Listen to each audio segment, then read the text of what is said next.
ఒకరినొకడు అప్పగించి ఒకరినొకడు ద్వేషిస్తారు. ఆ తర్వాత 11వ వచనంలో చూడండి, అనేకులైన అబద్ధ ప్రవక్తలు వచ్చి పలువురిని మోసపరిచెదరు అన్నాడండి. ఇది చాలా ఇంపార్టెంట్ వర్డ్. అనేకులైన అబద్ధ ప్రవక్తలు వచ్చి ఏం చేస్తారట? పలువురిని మోసపరిచెదరు అన్నాడు. మోసపరిచెదరు. నిజంగా క్రైస్తవ ఈ సమాజానికి ఏదంటారు దాన్ని, పుర్రే. ఈ క్రైస్తవ సమాజానికి నిజంగా ఒక పుర్రుండి, ఆ పుర్రెలో కొంచెం గుంజుండి, అందులో ఉన్నది నిజంగా మెదడే అయితే, ఈ మాట మీద ఒక్కసారి కాన్సన్ట్రేషన్ చేస్తే ఎవరు అబద్ధాలు మాట్లాడుతున్నారో, ఎవరు నిజాలు చెప్తున్నారో, ఎవరు ప్రజల్ని మోసపరుస్తున్నారో, ఎవరు ప్రవచనాలు పలుకుతున్నారో ఈజీగా క్రైస్తవ సమాజానికి అర్థమయ్యేది. అంత బుర్ర ఎక్కడుందండి? అంత పుర్రె ఎక్కడుంది చెప్పండి? ఏం లేదండి. అలా యేసుక్రీస్తు ప్రభు వారి మాటలను ఆలోచించేంతటి పరిజ్ఞానం వాళ్ళకి లేదండి. మోసపరిచెదరు అన్న మాటలోనే మనకు చాలా విషయం అర్థమైపోయింది. ఆ విషయం ఏంటంటే, మోసపరిచెదరు అంటే అర్థం ఏంటంటే, మోసం అనేది ఎప్పుడు జరుగుతుందో తెలుసా? ఆ ప్రవచనాల్ని మనం నమ్మినప్పుడు జరుగుతుంది. ఇక్కడ ఒక్కడొస్తాడంటున్నాడా, అనేకులు వస్తాడంటున్నాడా? అనేకులు. మీరు గమనించాలి.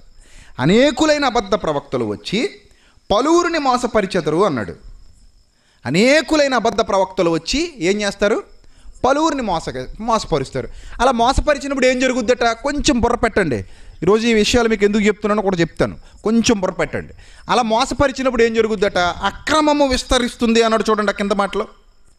అలా మోసపరిచినప్పుడు ఏం జరుగుతుంది? అక్రమము విస్తరిస్తుంది. ఇదంతా కడవరి దినాల్లో, అంటే క్రీస్తు రాకడ దగ్గర పడిపోయినటువంటి సమయంలో జరిగేటువంటి సంఘటనల సమాహారం. యేసుక్రీస్తు ప్రభువారు భవిష్యత్ తిరిగిన మహానుభావుడు కనుక ఆయన ముందుగానే విషయాలు మనకు తెలియజేస్తున్నారు. రైట్. ఇప్పుడు జాగ్రత్తగా చూడండి ఏమంటున్నాడు. ఆ అబద్ధ ప్రవక్తలు రావడం వల్ల, వీళ్ళు పలువురిని మోసపరచడం వల్ల ఏం విస్తరిస్తుంది? అక్రమం విస్తరిస్తుంది. ఇంతకీ ఏంటి అక్రమం అంటే? బైబిల్నే అడగాలి. ప్రభు, అక్రమం అంటే ఏంటి ప్రభు? అక్రమం అంటే ఏంటి ప్రభు అసలు? అక్రమం అంటే ఏంటి అని అడిగితే, అక్రమం అంటే నాయన మత్తయి సువార్త 7వ అధ్యాయం.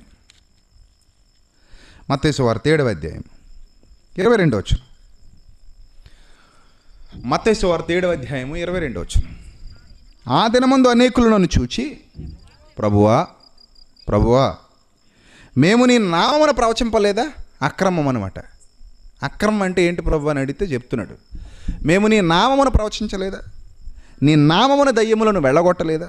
నీ నామమున అనేకమైన అద్భుతములు చేయలేదా అని చెప్పుదురు. అప్పుడు నేను మిమ్మల్ని ఎన్నడూ ఎరుగును. అక్రమము చేయువారలారా, నా యొద్ద నుండి పొండని వారితో చెప్పుదును. చూసారా? అక్రమము అంటే ఏంటండి? అక్రమము అంటే ఏంటి చెప్పండి ఇప్పుడు? ప్రభువా, నీ నామమున ప్రవచనాలు చెప్పలేదా? నీ నామమున దయ్యములను వెళ్ళగొట్టలేదా? నీ నామమున అనేకమైన అద్భుతములు చేయలేదా? ఇది ఎప్పుడు విస్తరిస్తుంది అన్నాడండి ప్రభు? కడవరి దినాలలో. అదే చెబుతున్నాడు. మీరు మత్తయి సువార్తకు వచ్చేయండి. ఇప్పుడు మత్తయి సువార్తకు వచ్చేయండి. అక్రమము విస్తరించుట చేత అనేకుల ప్రేమ చల్లారును. దేని మీద ప్రేమ చల్లారిపోయింది? వాక్యం మీద. వాక్యం మీద ఎప్పుడైతే ప్రేమ చల్లారిపోయిందో, ఇంకెవరి మీద ప్రేమ చల్లారిపోద్ది?